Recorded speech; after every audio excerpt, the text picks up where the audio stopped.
यार अगर देखा जाए तो मैंने आपको कितनी सारी हॉरर स्टोरीज सुनाई हैं एंड सारी की सारी रियल थी। उन सभी स्टोरीज के विक्टिम्स जो कि पब्लिकली आए उन्होंने अपना एक्सपीरियंस शेयर किया। बट आज की ये स्टोरी हो सकता है आपको ये बस एक फिल्म की स्टोरी लगे, लेकिन नहीं, ये भी पूरे तरीके से रियल है। इसके प्रूफ आपको इंटरनेट के ऊपर भर भर कर मिल जाएंगे। एंड दूसरी अच्छी बात, ये स्टोरी अमेरिका के अंदर नहीं हुई, वरना मेरी most of the horror stories America से कवर्ड की हैं मैंने। बट ये वाली स्टोरी मलेशिया की, एंड यकीन मानिए और टिपिकल स्टोरीज जो मैं आज तक कवर करता आया हूँ वैसी ये बिल्कुल नहीं है।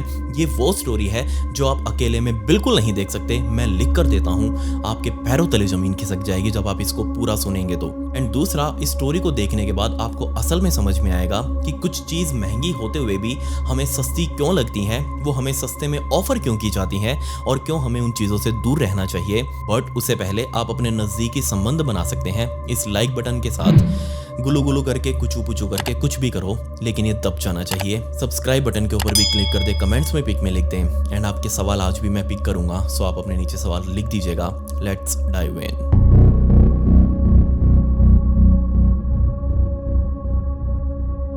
इस इंसिडेंट को समझने के लिए हमें मलेशिया में जाना पड़ेगा और टाइम था 2000s का। और मलेशिया के कुआलालंपुर से तकरीबन आधा घंटा दूर एक शहर है जिसको आज हम शालाम के नाम से जानते हैं। सलांगो डिस्ट्रिक्ट के शालाम शहर के अंदर ही एक बहुत बड़ी यूनिवर्सिटी है जो कि पूरे मलेशिया की सबसे बड़ी यूनिवर्सिटीज में से एक है, UITM यूनिवर्सिटी। अब आप सबको पता है कि जहाँ यूनिवर्सिटीज होती हैं शहर के अंदर, वहाँ आसपास बहुत ही ऊंचे दाम हो जाते हैं प्रॉपर्टीज के। वैसे तो ये शालाम पूरा शहर इंडस्ट्रियल हब है, यहाँ पहले से ही प्रॉपर्टीज के रेट बहुत ज्यादा हाई थे। बट जब UITM यहाँ पर खुली और बच्चों ने आकर यहाँ आसपास सेटल होना शुरू किया, यूनिवर्सिटी के खुद के हॉस्टल बने, आसपास बहुत सारे PG बन चुके थे और आसपास के इलाके का बहुत ज्यादा किराया बढ़ चुका था। लोग आकर यहाँ किसी तरीके से सेटल होने की कोशिश कर रहे थे। इसका अंदाजा आप बस यहाँ से लगा लीजिए कि एक छोटे कमरे का किराया ही उस टाइम पर तकरीबन 400 रिंगट्स के आसपास का हुआ करता पूरे महीने का। और अब 2000s के अंदर एक नया बैच UITM का शुरू हो चुका था और एक लड़का जॉन, तकरीबन 20-21 साल का लड़का, ये भी यहाँ पर आया अपना एडमिशन लेने के लिए। और जैसे इसने एडमिशन के लिए अप्लाई किया, इसका तुरंत ही एडमिशन हो चुका था। अब इसने हॉस्टल के लिए देखना शुरू किया क्योंकि यहाँ उसको रहना भी था। बट हॉस्टल की सीट्स उस टाइम पर फुल हो चुकी थी, हर कमरा लिटरली ठुक ठुक कर भरा हुआ था। इसलिए जॉन ने आसपास के इलाके में और कमरे देखने शुरू कर दिए। अब यहाँ ना सिर्फ अकेला जॉन था जो कमरा ढूंढ रहा था, बल्कि उसके क्लास के और भी काफी सारे लड़के थे जिनको हॉस्टल नहीं मिला था और वो भी जॉन की तरह आसपास के इलाके में कमरे ढूंढने लगे। सो जॉन सबसे पहले उन लड़कों से मिला जो उसके ही क्लासमेट होने वाले थे एंड ये लोग भी अब कमरा ढूंढ रहे थे। सो तकरीबन 8 लोग, ये टोटल 8 लड़के अब आसपास के इलाकों में फैल चुके थे रूम ढूंढने के लिए। बट बहुत महंगे महंगे रूम मिल रहे थे। लेकिन तभी इनका ध्यान एक बंगलो के ऊपर गया जो कि इस कैंपस के बहुत पास में, सिर्फ 2 गली छोड़कर ही, एंड ये बंगलो पूरे तरीके से खाली। अब सभी 8 लड़कों को बहुत अजीब सा लगा कि ये सभी रूम्स आसपास भरे हुए हैं, ये बंगलो पूरा खाली क्यों पड़ा है। सो इसके मालिक का पता लगाया एंड जल्दी इसका मालिक बंगलो के सामने आकर खड़ा था एंड 8 लड़के इससे बात करने लगे कि हमें आपका बंगलो किराए पर चाहिए है। इस मालिक ने भी कह दिया कि ठीक है, आप ले सकते हैं। बट क्या आप बिलीव करेंगे कि उसने अपना पूरा का पूरा बंगलो सिर्फ 50 रिंगट में किराए पर देने के लिए कह दिया कि ठीक है, आप पूरा मेरा बंगलो 50 रिंगट्स के अंदर महीने के किराए में आप ले सकते हैं। अब ये बात जैसे ही सुनी 8 लड़कों ने, सभी बहुत ज्यादा हैरान कि 50 रिंगट्स, जहां एक कमरा पूरा उसके 400 रिंगट्स मांग रहे हैं लोग, ये पूरा बंगला हमें 50 रिंगट्स में महीने के किराए पर क्यों दे रहा है। बट इतनी ज्यादा खुशी थी, इतनी ज्यादा एक्साइटमेंट थी कि उन सभी लड़कों ने इग्नोर किया। लेकिन जॉन उसने तुरंत हाँ कर दी एंड जल्दी ही वो मकान मालिक अपना एग्रीमेंट बनवा कर ला चुका था, किराएदार वाला।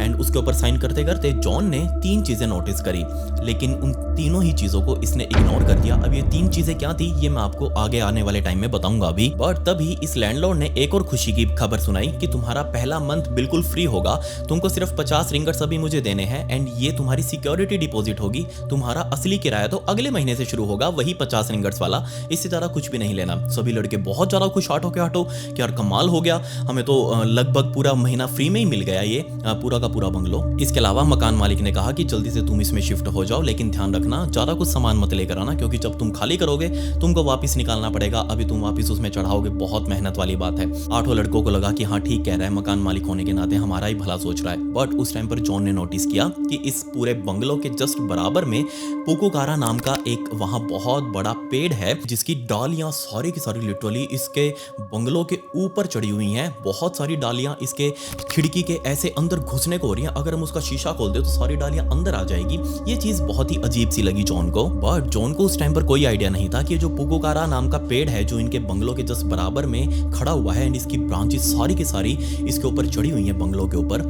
इस पुगोकारा पेड़ की बहुत ही गंदी इमेज है पूरे मलेशिया के अंदर, क्योंकि वहां रहने वाले लोकल लोग मानते हैं कि जो भी बुरी चीज, बुरी शक्ति इस पुगोकारा पेड़ के ऊपर होगी, अगर ये आपके घर को टच कर रहा है तो वो बुरी शक्ति आपके घर के अंदर आने में बिल्कुल भी देर नहीं लगाएगी। इसलिए इस बात का बहुत खास ध्यान रखा जाता है आज भी पूरे मलेशिया के अंदर कि कोई भी पुगोकारा पेड़, उसकी कोई भी टहनी आपके घर को टच ना कर रही हो। सो अब आपको थोड़ा सा इस बंगलो के आसपास का इलाके का पता होना चाहिए। ये बंगलो इस शालाम सिटी के सेक्शन 2 में बना हुआ था एंड सेक्शन 2 के अंदर ही वो UITM यूनिवर्सिटी।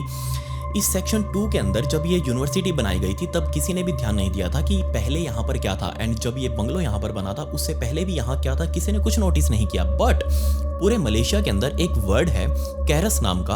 असल में कैरस हम उसको हॉन्टेड नहीं बोल सकते, हमको घोस्ट प्लेस नहीं बोल सकते, बस ऐसे बोल सकते हैं कि उस जगह से दूर रहना चाहिए। वो बहुत ज़्यादा हैवी होती है, वहाँ कोई भी लिविंग थिंग नहीं रह सकती, ऐसा वहाँ पर माना जाता है। बट जब ये शालाम सिटी के अंदर UITM बनाई गई इसलिए आसपास के लोगों ने इस कैरस का ध्यान ही नहीं रखा कि वहाँ पहले क्या चीज़ थी। जस्ट उस लैंड को परचेज करते गए एंड यहाँ पर अपनी बड़ी बड़ी बिल्डिंग्स खड़ी करते गए, और सिर्फ इसीलिए इस बंगलो के मालिक ने भी कभी ध्यान नहीं दिया था कि ये कहां पर अपना बंगलो बना रहा है। बट जब ये 8 लड़के इस बंगलो के अंदर एंटर हुए, इन्होंने किराए पर लिया। जब शिफ्ट होने के बाद आसपास का इलाका देख रहे थे तब इन्होंने नोटिस किया कि इस बंगलो के जस्ट पीछे वाली साइड पर एक छोटा सा, मैं कहूँ एक छोटा सा मतलब कि मिट्टी का पहाड़ सा है। मतलब बहुत ऊंचा नहीं है, वो बंगलो से नीचा ही है, लेकिन वो ऊंचाई टाइप सी है, एक रिज कह सकते हैं हम उसको। एक रिज टाइप का है जो मिट्टी का इस बंगलो के पीछे बना हुआ है। इसके ऊपर भी कुछ खास ध्यान नहीं दिया इन लड़कों ने कि होगा यहाँ पर मिट्टी डाली होगी एंड इवेंचुअली टाइम के साथ उस मिट्टी के ऊपर घास वगैरह उग गई, पेड़ पौधे उग गए। किसी ने भी कुछ खास ध्यान नहीं दिया, लेकिन बाद में आपको समझ आएगा कि ये मिट्टी यहाँ पर क्यों पड़ी थी। खैर अभी 8 लड़के इस बंगलो के अंदर शिफ्ट हो चुके थे। आते ही इन्होंने अपना सामान वगैरह अनपैक करना शुरू किया। पहले ही रात की एक्साइटमेंट बहुत ज़्यादा थी, नई नई जगह पर वो शिफ्ट हुए थे। 8 लड़के अपने घर से दूर थे, पहली बार फ्रीडम मिली थी, सभी लोग बहुत ज़्यादा एक्साइटेड। इन लोगों के 4 कमरे, जिसके अंदर 2-2 लड़के अब रहने वाले थे, ये 4 कमरे इनके ऊपर वाले फ्लोर के ऊपर, नीचे जो कमरे थे वो बंगलो के ओनर ने खुद रखे हुए थे अपने पास, वो उसके अंदर सामान वगैरह रखे हुए था, यहाँ वो रहता नहीं था। खैर 8 लड़के अपना सामान वगैरह अपने अपने कमरों में शिफ्ट करके अपने अपने पार्टनर चूज करके बीच मेन लिविंग हॉल में मिले रात के टाइम पर एंड अपनी DVDs वगैरह निकालकर, उस टाइम पर DVD प्लेयर वगैरह चलते थे, इंटरनेट इतना कुछ ज़्यादा खास नहीं था, DVD प्लेयर वगैरह निकालकर मूवीज़ वगैरह देखने लगे। पहली रात की एक्साइटमेंट, वही खाना पीना बाहर से कुछ जा जाकर लेकर आना, वही एंजॉय इन लड़कों ने पहली रात किया। और ये पहली रात इन 8 लड़कों की बहुत ही बढ़िया निकली, कोई भी दिक्कत नहीं हुई। लेकिन अगले दिन यहाँ कांड शुरू होने वाले थे और इन कांड शुरू होने के लिए रात का भी इंतजार नहीं किया जाना था। सुबह सुबह जैसे ये 8 लड़के उठे, इन 8 लड़कों में एक लड़का आजमी, वो सबसे पहले उठा एंड उठते ही फ्रेश होने की जो तलब होती है वो तुरंत भागकर अपने वॉशरूम में गया। मतलब कि इन ऊपर वाले फ्लोर का एक कॉमन वॉशरूम एंड नीचे वाले फ्लोर का एक कॉमन वॉशरूम। अब मकान मालिक ने इन घर के अंदर एंटर होते हुए 8 लड़कों को समझा दिया था कि जो ऊपर वाला बाथरूम है ना वो थोड़ा सा टूटा फूटा हुआ है, उसकी फ्लश की शीट भी टूटी हुई है, सो जल्दी मैं उसको रिपेयर करवा दूंगा, तब तक तुम नीचे वाला बाथरूम यूज कर सकते हो। सो आजमी अपने हाथ में अपना तौलिया वगैरह लेकर एंड वही अपना टूथब्रश वगैरह लेकर नीचे आया, क्योंकि अब उसको फ्रेश होना था, नहाना था। अब बाकी लड़के अभी भी सोए हुए हैं, सो उसने नीचे आकर बाथरूम का दरवाजा खोलना चाहा, लेकिन ये दरवाजा अंदर से बंद था। उसको लगा कि हो सकता है कोई लड़का ऊपर से पहले उससे उठकर आ गया हो एंड वो भी बाथरूम के अंदर हो। सो उसने बाहर खड़े होकर वेट करनी शुरू करी एंड काफी देर अब निकल चुकी थी, 10 मिनट 12 मिनट, अंदर से पानी गिरने की भी आवाज आ रही थी। बट अब आजमी का प्रेशर बहुत ज्यादा बढ़ चुका था, अब उससे और ज्यादा कंट्रोल नहीं हो रहा। उसने तुरंत जाकर बाथरूम का दरवाजा खटखटाया कि हे अंदर कौन है, जल्दी बाहर आ जाओ, मुझे भी फ्रेश होना है। बट अंदर से कोई भी आवाज नहीं आई, पानी गिरने की आवाज बार बार आ रही है। अब आजमी इतना ज्यादा फ्रस्ट्रेट हो चुका था, उसने जोर जोर से दरवाजा पीटना शुरू कर दिया, लेकिन अभी भी अंदर से कोई आवाज नहीं आई। इनफैक्ट ये आवाजें उसकी सुनकर ऊपर से कुछ लड़के नीचे उतर कर आ चुके थे, 4-5 लड़के। अब ये लड़के एक साथ मिलकर इस बाथरूम का दरवाजा खटखटाने लगे, लेकिन अंदर से अभी भी कोई आवाज नहीं आई। इनफैक्ट सभी लड़के अब तो ऊपर से उठकर नीचे आ चुके थे और एक साथ सभी ने बाहर से आवाजें लगानी शुरू कर दी। इनफैक्ट सभी क्लियरली सुन रहे थे कि अंदर से बाथरूम के फ्लश किए जाने की आवाज आ रही है। सभी लड़के एक दूसरे को फ्रस्ट्रेटिंगली देख रहे थे कि आखिर अंदर है कौन, हम में से कौन है, तभी तो ये दरवाजा अंदर से बंद है। एंड तभी सभी लड़कों ने एक दूसरे की काउंटिंग शुरू करी। एंड कमाल की बात यहाँ ये थी कि 8 के 8 लड़के इस बाथरूम के बाहर खड़े थे, अपनी बारी आने का वेट कर रहे थे। यानी कि 8 लड़के बाहर हैं तो अंदर कौन है? अंदर तो कोई भी नहीं होना चाहिए, बट ये दरवाजा अभी भी अंदर से बंद है। तभी 8 लड़कों ने जोर जोर से दरवाजों को ठोकना शुरू कर दिया। इतना जोर लगाया कि इवेंचुअली वो दरवाजा टूट गया। एंड जब सभी लड़के अंदर जाकर उन्होंने देखा तो ये बाथरूम पूरा खाली था, अंदर कोई भी मौजूद नहीं था। एंड इनफैक्ट ये बाथरूम अंदर से जो उसकी कुंडी लगाई गई थी वो कुंडी भी टूट चुकी थी, क्योंकि उन्होंने बाहर से वो तोड़कर ये दरवाजा खोला था। सभी लड़के एक दूसरे की तरफ देखने लगे कि उनके साथ अभी अभी क्या हुआ है। बाथरूम के अंदर कोई नहीं है एंड अंदर से आवाज आ रही थी, किसी ने फ्लश भी किया था कई बार, लेकिन ये तो खाली है। आखिर जब ये बाथरूम खाली था तो आवाज कहां से आ रही थी? खैर, आजमी बहुत ज्यादा डर चुका था। उसने कहा कि ठीक है, मुझे अब ये वॉशरूम यूज नहीं करना, मैं अपनी यूनिवर्सिटी में जाकर वहां हग लूंगा, वहां नहा लूंगा, मुझे इस बाथरूम से अभी दूर रखो, मुझे बहुत डर सा लग रहा है। एंड आजमी ये कहकर अपना सारा सामान वापस लेकर यूनिवर्सिटी वाले बाथरूम में जा चुका था। इसी रात को हालात और ज्यादा बिगड़ चुके थे। जॉन जब रात को अपने बेड पर आराम से सो रहा था, तभी उसने फील किया कि किसी ने उसके पैरों को पकड़ा है एंड बहुत जोर से उसके पैरों को खींचकर बेड से नीचे गिरा दिया। उसका सिर सीधा जाकर नीचे जमीन पर लगा। एकदम से उसकी आंख खुल चुकी थी। वो तुरंत उठा एंड देखने लगा, कौन है जिसने मुझे खींचा है, किसने मेरे साथ प्रैंक किया है। ऑब्वियसली उसके माइंड में था कि किसी दोस्त ने उसके साथ ही किया होगा और ये दोस्त उसका रूममेट लैन भी हो सकता था। सो उसने तुरंत लैन को आवाज लगाई, लैन कहां तुम, मेरे साथ तुमने प्रैंक क्यों किया? बट लैन उसके ऊपर वाले बंक बेड में आराम से सो रहा था एंड उसने अपना कंबल हटाया एंड देख लगा नीचे जॉन उसका नाम बोल रहा है। वो बोला, हाँ जॉन बोलो क्या हुआ, तुम ऐसे डरे हुए क्यों हो? बट जॉन ने देखा कि लैन तो एकदम ऊपर सो रहा है एंड मैं तुरंत उठ गया, मैंने 1 सेकंड का भी टाइम नहीं लिया। अगर इसने कुछ किया होता तो ये इतनी जल्दी जाकर ऊपर अपने बेड पर चढ़कर नहीं सो पाता, तो इसने तो नहीं किया। जॉन ने कहा कि नहीं कुछ नहीं, तुम आराम से सो जाओ। जॉन बाहर निकला, हो सकता था कि किसी और आजू बाजू वाले कमरे वाले ने उसके साथ ये सब कुछ किया हो। बट बाहर कॉरिडोर में जैसे वो पहुंचा, उसने इधर उधर देखा लेकिन कोई भी नहीं था। लेकिन नीचे वाले लिविंग हॉल से अब बहुत ज्यादा हंसने की आवाजें आ रही थी। ऐसा लग रहा था जैसे उसके सारे दोस्त नीचे बैठे हुए हैं एंड वो डीवीडी वगैरह चलाकर मूवीज देख रहे हैं। और तभी उसने नीचे क्लियरली देखा कि नीचे उसके 7 दोस्त बैठे हुए हैं और उनमें से उसका दोस्त यानी कि रूममेट उसका लैन, वो भी नीचे ही बैठा हुआ है उन सभी के साथ। तो अभी अभी उसके कमरे में वो किससे बातें करके आया था? उसके दोस्त लैन ने अभी उसे पूछा था कि जॉन तुम्हारे साथ क्या हुआ है। ये सोचकर जॉन तुरंत अपने कमरे में भागा एंड उसने देखा बंक बेड के ऊपर अभी भी लैन वहीं सो रहा है, लेकिन उसका दोस्त लैन नीचे भी था। जॉन बहुत ज्यादा डर गया। वो बंक बेड की सीढ़ी के ऊपर चढ़ा। ऊपर जो कंबल उस लैन ने ओढ़ा हुआ था उस कंबल को हटाया, लेकिन उस कंबल के नीचे एक कब्रिस्तान का पत्थर सा था। उस पत्थर के ऊपर ही बस कंबल रखा हुआ था और कुछ भी नहीं। एंड जैसे उसने वो कंबल हटाया, बहुत तेज एक गंदी सी बदबू पूरे कमरे में फैल चुकी थी और उस बदबू को फील करके जॉन लिटरली उल्टियां करने वाला था। वो तुरंत भागकर चिल्लाता हुआ बाहर की तरफ निकला, नीचे गया, अपने दोस्तों के पास गया। रात के तकरीबन 3 बज चुके थे। जॉन ने आकर नीचे सब कुछ बताया कि उनके साथ क्या कुछ हुआ है एंड वो सभी लोग भी ऐसे ही अपने कमरों से परेशान होकर नीचे आकर टीवी देख रहे थे। उनके कमरों में भी बहुत अजीब चीजें हुई थी, इसलिए वो सो नहीं पाए। 3 बज चुके थे, अब और कुछ तो कर नहीं सकते। सभी लड़के इस घर से बाहर निकले एंड बाहर खड़े होकर सोचने लगे कि करे तो करे क्या। तभी इस ग्रुप का एक और मेंबर साले नाम का लड़का, साले ने कहा कि मैंने पास ही में एक आते हुए हकीम रेस्टोरेंट देखा था, तो क्यों ना हम वहां जाकर कुछ खा पी कर आएं। असल में इनके बंगलों के आसपास काफी सारे ऐसे छोटी छोटी टपरियां मौजूद थी जो 24 घंटे खुली रहती थी।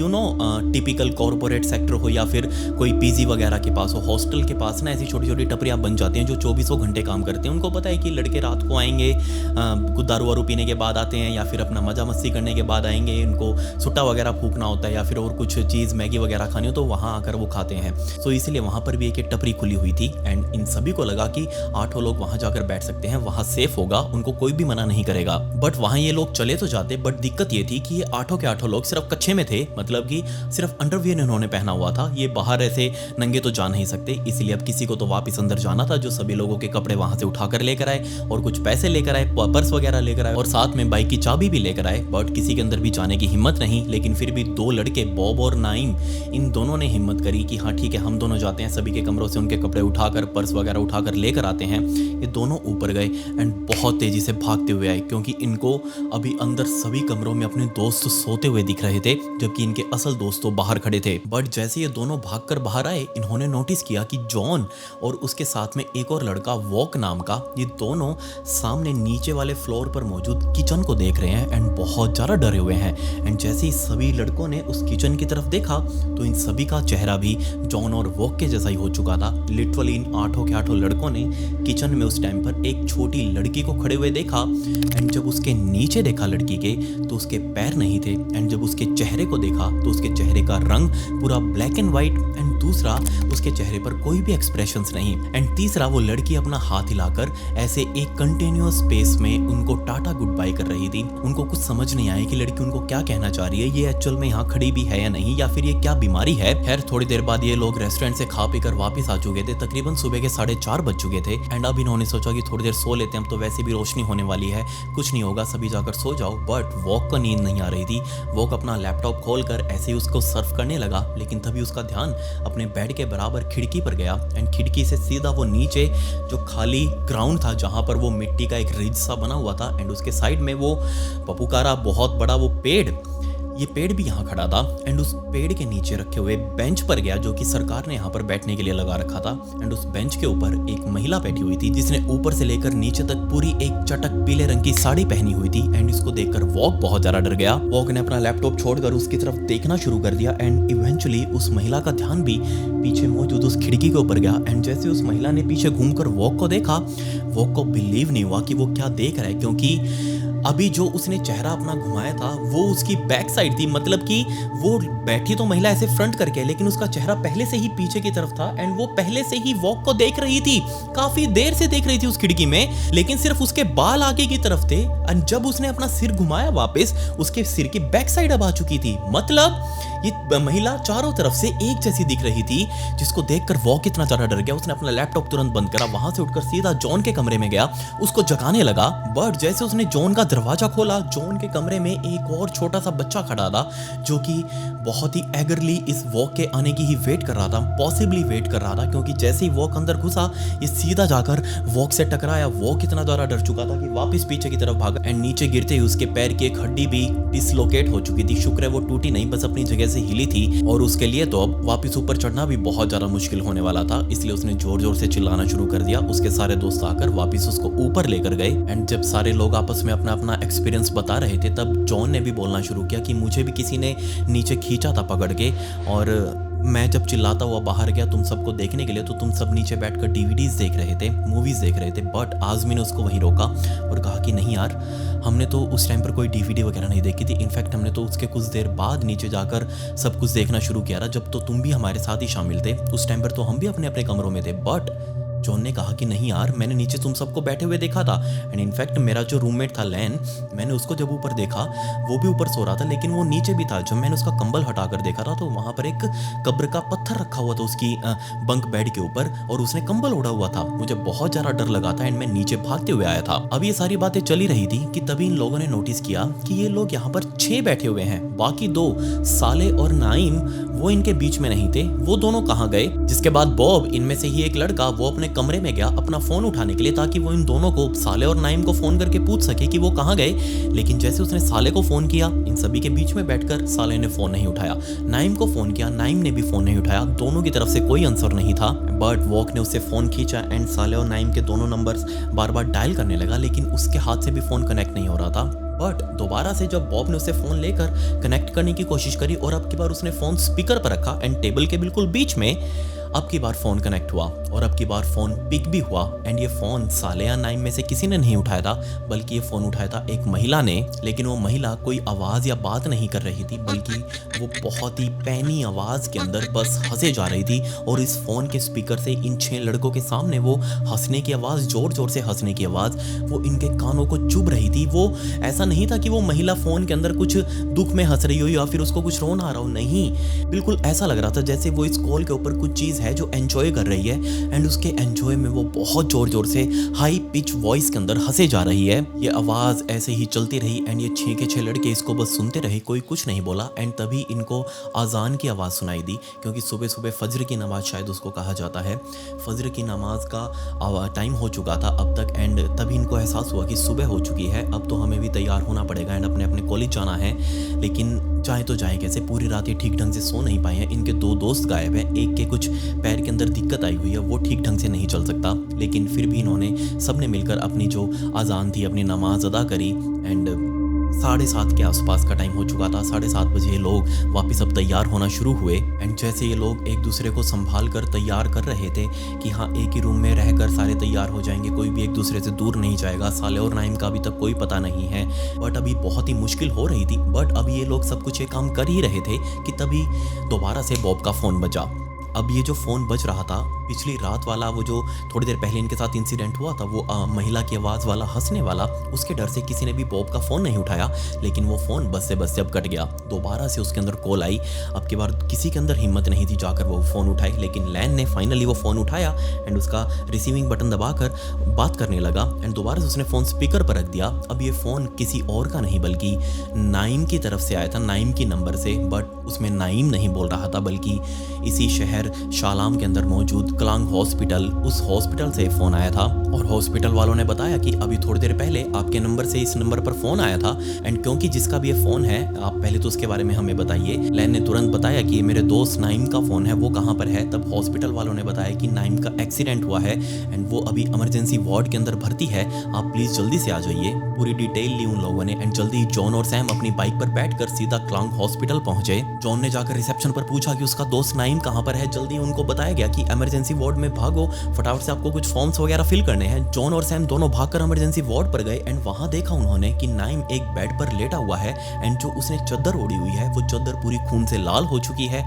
नाइम ने इशारा किया पैरों की तरफ अपने एंड जब जॉन और सैम उसके पैरों के पास गए एंड उन्होंने चद्दर उठाकर देखी तो नीचे कुछ भी मौजूद नहीं था। लिटरली उसके पैर पूरे तरीके से क्रश होकर ऐसा लग रहा था उनका चूरा बना दिया हो किसी ने एंड वो वहाँ से अलग होने वाले थे, लिटरली अलग होने वाले थे एंड डॉक्टर्स अभी इसकी सर्जरी की तैयारी कर रहे थे। वापिस से जॉन और सैम ने वो चद्दर ऊपर रखी एंड डॉक्टर से पूछने लगे कि क्या हुआ इसको, ऐसा कैसे हाल हुआ इसका एंड कौन इसको यहाँ पर छोड़ कर गया। डॉक्टर्स ने बताया कि ये हमें एक एक्सीडेंट का केस लग रहा है एंड किसी गाड़ी ने जरूर इसके पैर के ऊपर चढ़ा दिया होगा एंड एक बार नहीं बल्कि काफी बार उसके पैर के ऊपर से गाड़ी आई और गई होगी, तभी ये ऐसा हाल हुआ है। वरना एक बार चढ़ती तो पैर की हड्डियां टूट कर रह जाती, लेकिन यहाँ तो इनका कचूमर बन गया है। किसी ने इसके पैर के ऊपर गाड़ी चढ़ाई, वापस लेकर आया, दोबारा चढ़ाई, फिर वापस लेकर आया, दोबारा चढ़ाई। डॉक्टर्स ने क्लियरली जॉन को समझा दिया कि देखो बहुत थोड़ी ही उम्मीद रखना, क्योंकि इसके अंदर ब्लड लॉस पहले ही बहुत ज्यादा हो चुका है। कुछ मेन अंग है जो इसके काम करना पहले ही बंद कर चुके हैं, इसलिए बिल्कुल 50-50 वाली बात भी नहीं कहेंगे, 10 और 90 वाली बात कहेंगे। 90% इसमें नाइम की मौत होनी पक्की है, जबकि 10% हम इसमें कोशिश कर सकते हैं। बस अगर कुछ हो गया चमत्कार तो वो आपकी किस्मत। लिटरली इस टाइम पर नाइम की जिंदगी एक बहुत ही पतले से धागे से बंधी हुई थी। तब जॉन और सैम जाकर नाइम के बराबर में बैठे एंड उससे बात करने की कोशिश करने लगे।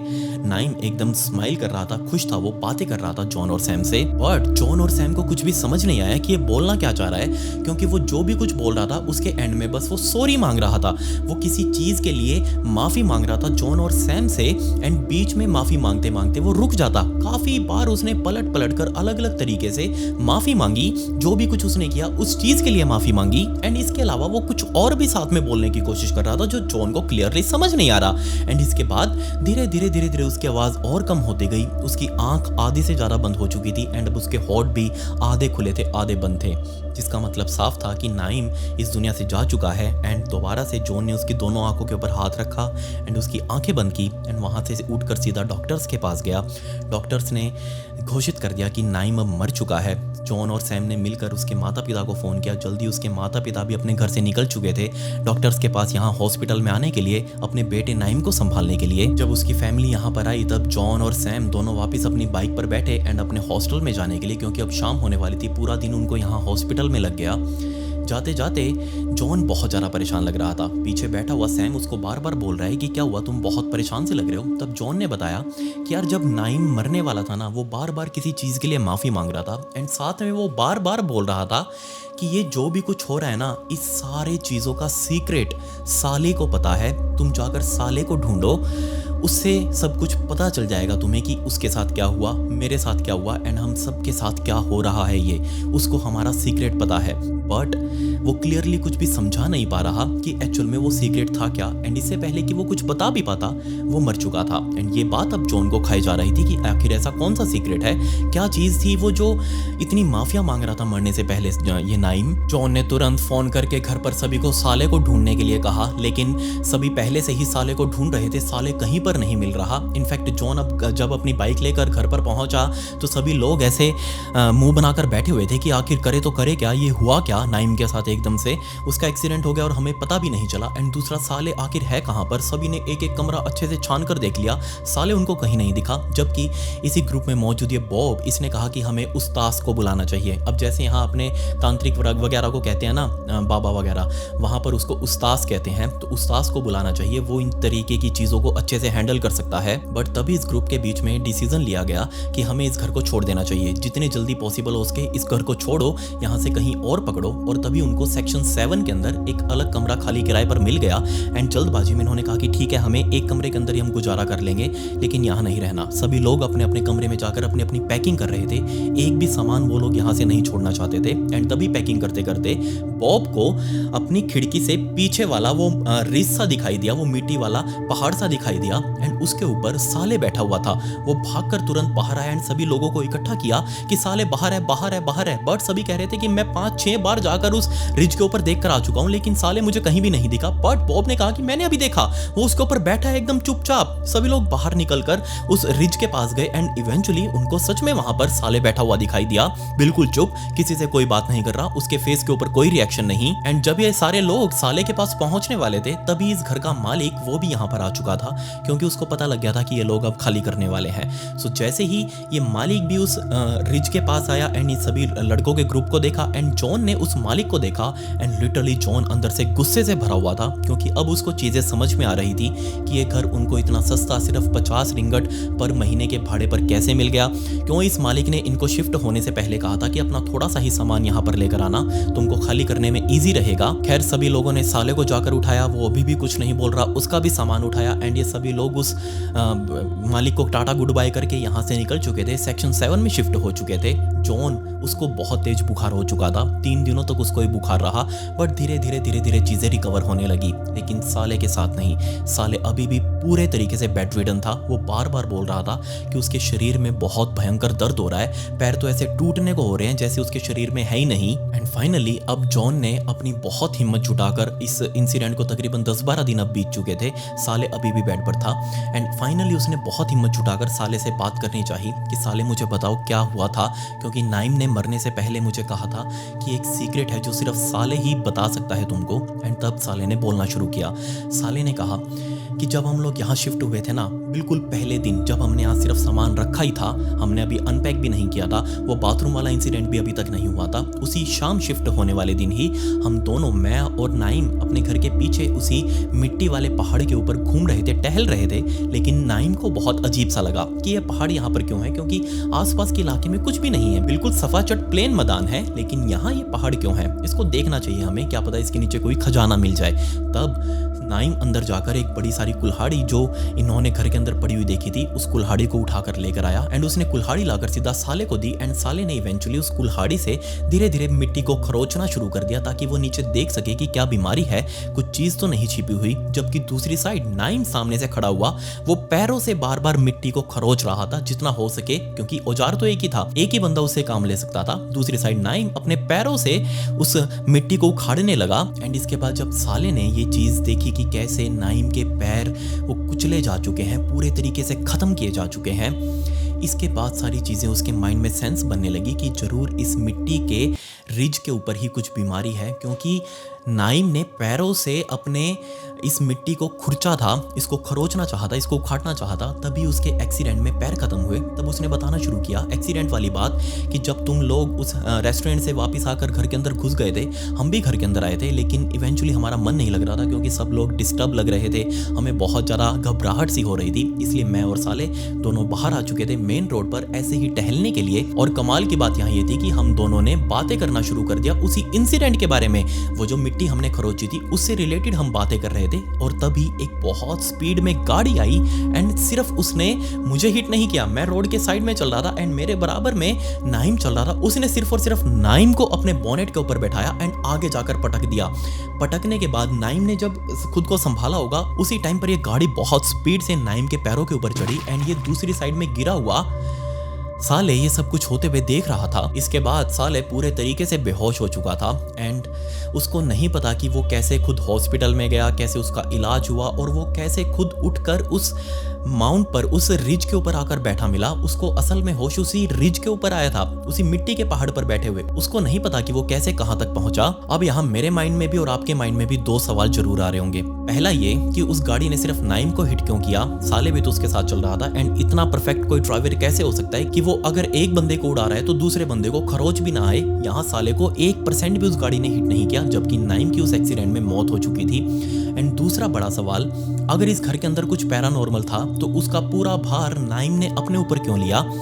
नाइम बार बार सॉरी सॉरी सॉरी सॉरी क्यों बोल रहा था ये आज तक कभी पता नहीं चला। जब जॉन से इसके बारे में बात की गई तो उसने भी यही कहा कि हाँ मुझे लगता है कि नाइम ने पैरों से अपने उस मिट्टी के पहाड़ को खुरचा था तो इसलिए उसके पैरों के साथ एक्सीडेंट हुआ एंड इवेंचुअली उसकी डेथ हो गई। एंड साले जिसने उसको खुरचने में मदद करी थी वो भी बीमार पड़ गया एंड अब 3 महीने बीत चुके थे इस इंसिडेंट को हुए।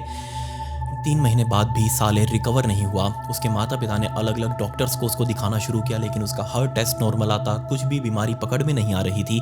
एंड जबकि दूसरी साइड साले की तबीयत और ज़्यादा बिगड़ती जा रही थी। एंड इस पूरे एक्सीडेंट के सिर्फ 115 दिनों बाद साले भी इस दुनिया से जा चुका था।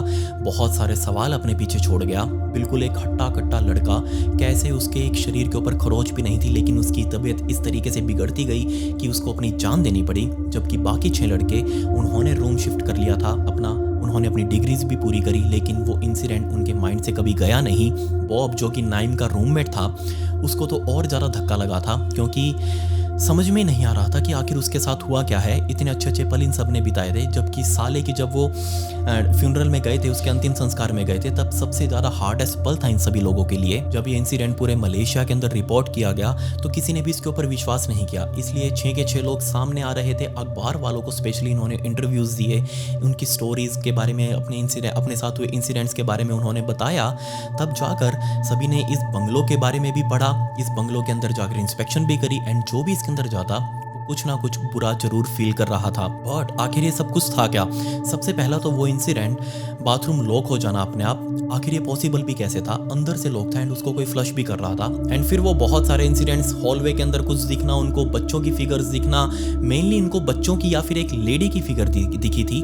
एंड सभी ने इस बात को कंफर्म भी किया कि हाँ यहाँ पर कुछ चीज़ थी उस टाइम पर जो हमको फील हो रही थी। अब ये एक अकेली स्टोरी होती तो चलो हम फिर भी कुछ मान लेते। इससे पहले इस घर के अंदर मोहम्मद यूसुफ नाम का एक अकेला आदमी रहा करता था एंड उसने भी सेम चीज़ें, जब ये सारी चीज़ें आने लगी बाहर, उसने भी सेम चीज़ें आकर अखबार के अंदर रिपोर्ट करी कि हाँ मैं भी इस बंगलों के अंदर रहा था पहले किराए पर, लेकिन मैं भी ज़्यादा दिन नहीं टिक पाया क्योंकि ये सारी चीज़ें मुझे भी परेशान कर रही थी। मैंने तो कभी उनके ऊपर ध्यान नहीं दिया। रात को सोने से पहले मैं अपने कंबल को ऐसे मुंह से ढक कर सोया करता क्योंकि मुझे बाहर निकालने में भी मुंह डर लगता था।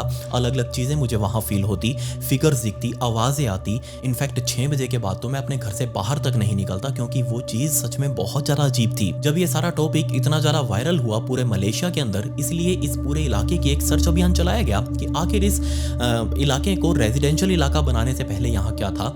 तो सबको पता चला कि ये जो माउंट था यहाँ पर एक सिमेट्री का गेट हुआ करता था, कब्रिस्तान का गेट था। एंड जहाँ पर ये सारे घर बने हुए थे यहाँ बहुत सारे लोगों की कब्रें बनाई गई थी। एंड जब ये शालाम शहर बसा उस टाइम पर बहुत सारे कब्रों को ऐसे तोड़ा मरोड़ा गया, उसको फोड़ा गया या फिर उनके ऊपर ही घर बना दिए गए।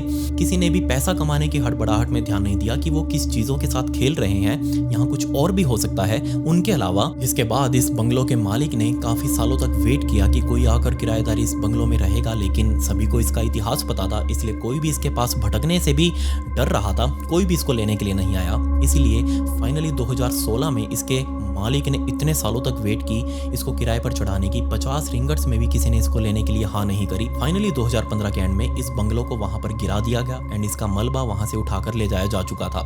इसके बाद यहाँ पर कुछ भी नहीं बना। ये आज भी एक प्लॉट पड़ा है। बेशक इस प्लॉट में जंगल बन चुका है लेकिन आसपास रहने वाले लोग आज भी बताते हैं कि जब वो इस प्लॉट के सामने से गुजरते हैं तो एक बहुत ही अजीब सी फीलिंग आती है, डर लगता है, कुछ चीज़ें यहाँ पर सुनाई देती हैं, फील होती हैं, इसलिए वो रात के टाइम पर इस प्लॉट के आसपास भी नहीं फटकते। खैर, आपके साथ ऐसा कोई इंसिडेंट कभी हुआ है क्या? आपको कुछ अपने आसपास कभी कुछ फील हुआ है क्या? या फिर जहां आप लोग रहते हैं उसके आसपास के इंसिडेंट्स आपको सुनने के लिए जरूर मिलते होंगे। अगर ऐसा है तो उसको नीचे प्लीज डिस्कस करें, मुझे जानना है। मैं पर्सनली बहुत ज़्यादा इंटरेस्टेड हूँ। अगर आप मुझे पर्सनली बताना चाहें तो मेरे इंस्टाग्राम पर भी आकर बता सकते हैं। बट फिलहाल आज का Q&A। आज का हमारा पहला सवाल यूजर अननोन का। हेलो विकी भैया, I have a question. I have noticed that your videos are often 30 to 40 minutes long, but they appear to be recorded in a single take without any visible cuts. How do you manage to record such long videos so smoothly?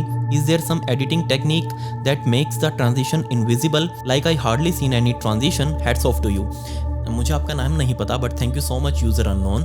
But ऐसा कुछ नहीं है। ये shoot जो आप देखते हैं 30-40 minutes की जो वीडियो आप देखते हैं, इसको शूट होने में 2 दिन लगते हैं।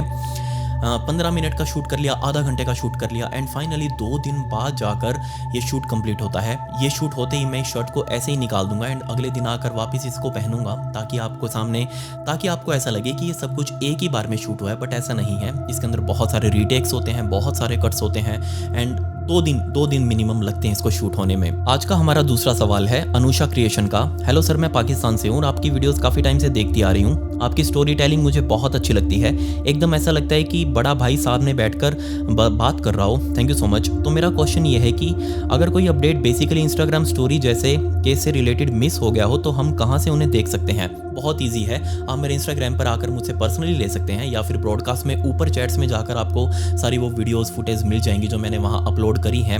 आप मुझसे पर्सनली भी ले सकते हैं। ये मेरी इंस्टाग्राम आईडी, इसका लिंक आपको डिस्क्रिप्शन में भी मिल जाएगा। आपके हाथ से फॉलो बटन जरूर क्लिक हो जाना चाहिए। एंड अब तो मैंने वहाँ पर रील्स भी डालनी शुरू कर दी हैं जिसमें मैं आपको ऐसी स्टोरीज रील्स फॉर्मेट में बताता हूँ, तो वहाँ फॉलो जरूर कर लेना, पक्का कर लेना बाऊजी। आज का हमारा तीसरा सवाल जय मिंदानी का।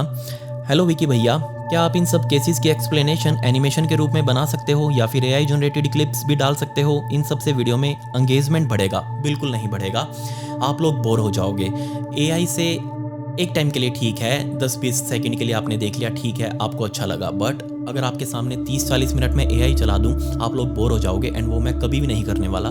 पर्सनली मुझे ओरिजिनलिटी में ही मैं बिलीव करता हूं। मुझे मज़ा नहीं आता, मैं कुछ भी AI से रिलेटेड इसके अंदर यूज़ भी नहीं करता।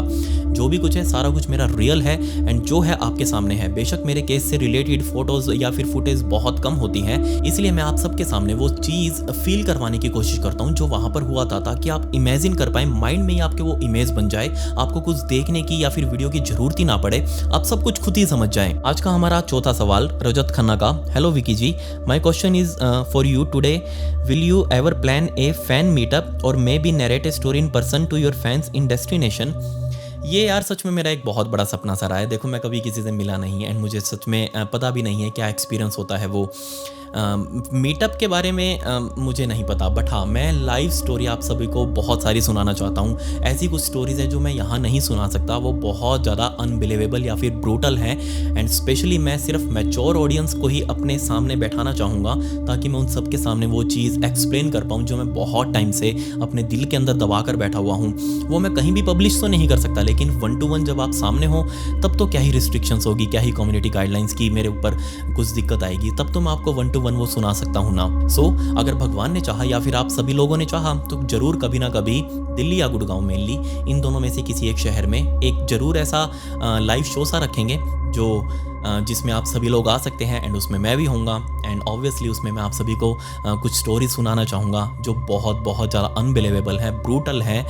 सिर्फ वो मैच्योर ऑडियंस के लिए ही होगी और किसी के लिए नहीं। उसमें हम कुछ हॉरर स्टोरीज भी इंक्लूड करेंगे। ऑब्वियसली ये चीज़ एक बार में तो कवर नहीं हो सकती, एक दिन में 2 स्टोरी सुना सकता हूँ, 3 सुना दूंगा, बट बहुत सारी है बताने के लिए। लेकिन अगर आप लोग कभी कहेंगे तो जरूर मैं इस चीज़ के लिए अप्रोच करूंगा। आज का हमारा 5वां सवाल गीता विश्वकर्मा का। नमस्ते विकी भाई, आपकी वीडियोस बहुत रियलिस्टिक होती हैं। मेरा क्वेश्चन ये है, क्या आपकी वीडियो से कभी आपकी पर्सनल लाइफ पर कोई इफेक्ट आता है? मतलब कि चाहे हो फैमिली की तरफ से या खुद अपने आप से कोई मेंटल स्ट्रेस या फिर इशू फेस कर रहा हो? अगर आंसर नहीं देना चाहते तो कोई बात नहीं, आपकी पर्सनल चॉइस है। बाकी बहुत अच्छी वीडियोस रहती हैं आपकी। Thank you so much Geeta. But देखो, मुझे अब हो चुकी है आदत एंड मैं हो चुका हूँ बिल्कुल इसमें निहायती नकटा। बिल्कुल, मेरी जो फैमिली वाले हैं उनको ये चीज़ नहीं पसंद, ऑब्वियसली नहीं पसंद, एंड वो मेरी स्टोरीज रेयरली ही कभी-कभी सुनते होंगे। एंड दूसरा, मैं चाहता भी नहीं, मैं उनको फोर्सफुली नहीं दिखाना चाहता। उनको अच्छा लगे तो देखें, वरना आप सभी को अच्छा लग रहा है एंड मुझे अच्छा लगता है बताना पर्सनली। मैं यहाँ सिर्फ अपने पैशन को फॉलो कर रहा हूँ, मुझे यहाँ और कुछ नहीं चाहिए। मैं आप सभी के सामने बैठकर 2-3 दिन शूट करके या फिर लिखकर सब कुछ आपके सामने लेकर आता हूँ ना, ढूंढ कर, ये सब कुछ करना मुझे अच्छा लगता है पर्सनली। वरना देखो, पैसे कमाने होते हैं, बहुत काम है और भी करने के लिए, लेकिन बंदे को अपना पैशन भी फॉलो करना चाहिए। मैं कभी स्पॉन्सरशिप्स नहीं लेता। हजारों मेल्स आते हैं दिन के, इतने लाख दे देंगे, इतने लाख दे देंगे, ये प्रोडक्ट प्रमोट कर दो, ये साइट प्रमोट कर दो। नहीं, मैं इन सब चीज़ों से दूर रहता हूँ। मुझे सिर्फ और सिर्फ यहाँ अपना पैशन फॉलो करने दीजिए। एंड मुझे लगता है कि जब मैं पैशन फॉलो करूँगा ना, तो आपके सामने और अच्छी अच्छी चीज़ें मैं लेकर आ सकता हूँ। अगर मैं इसको एक बिजनेस मॉडल बना लूंगा तब वो चीज़ अच्छी नहीं रहेगी फिर। खैर, पिछली वीडियो का शाउट आउट इंडियन को एंड कमेंट पिक में to get a shout out in next video. मिलते हैं अगली वीडियो में। ये वीडियो देखने के लिए धन्यवाद।